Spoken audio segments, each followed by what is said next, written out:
একসময় রাশিয়ার সঙ্গে ঘনিষ্ঠ সম্পর্ক নিয়ে আলোচিত ছিলেন ডোনাল্ড ট্রাম্প, কিন্তু ইউক্রেন যুদ্ধ নিয়ে এখন তার অবস্থান যেন একেবারেই উল্টো। সম্প্রতি তিনি রাশিয়ার উপর বিরক্তি প্রকাশ করে জানান পুতিন তাকে হতাশ করেছেন। রাশিয়ার উপর গভীর অসন্তোষ প্রকাশ করে তিনি বলেন 50 দিনের মধ্যে শান্তি চুক্তি না হলে শুরু হবে 100% সেকেন্ডারি ট্যারিফ। কিন্তু এখানেই থেমে থাকেননি ট্রাম্প, আরও জানান রাশিয়ার সঙ্গে বাণিজ্য চালিয়ে যাওয়া যে কোনো দেশকেই গুনতে হবে 100% ট্যারিফ।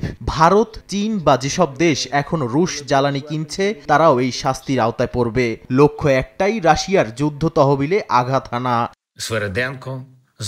এই ঘোষণার দিনই ইউক্রেনের কিয়েভে বৈঠক করলেন প্রেসিডেন্ট জেলেনস্কি ও মার্কিন দূত কিথ কেলগ। আলোচনায় উঠে আসে ইউক্রেনের আকাশ প্রতিরক্ষা জোরদার, ইউরোপের সঙ্গে যৌথ অস্ত্র উৎপাদন ও ক্রয় পরিকল্পনা। এদিকে যুক্তরাষ্ট্রের সঙ্গে রাশিয়ার বাণিজ্য যুদ্ধ চূড়ান্ত পতনের পথে। তবুও যুক্তরাষ্ট্র সার, পারমাণবিক উপাদান সহ বেশ কিছু রুশ পণ্য কিনছে। এগুলো নতুন শুল্কের আওতায় পড়লে দাম বাড়বে বহুগুণে, আর সেই দাম শুধুমাত্র রাশিয়ার নয়, পরোক্ষভাবে গুনতে হতে পারে যুক্তরাষ্ট্রের মিত্র দেশগুলোকেও। নাদিম মারজান, সময় সংবাদ।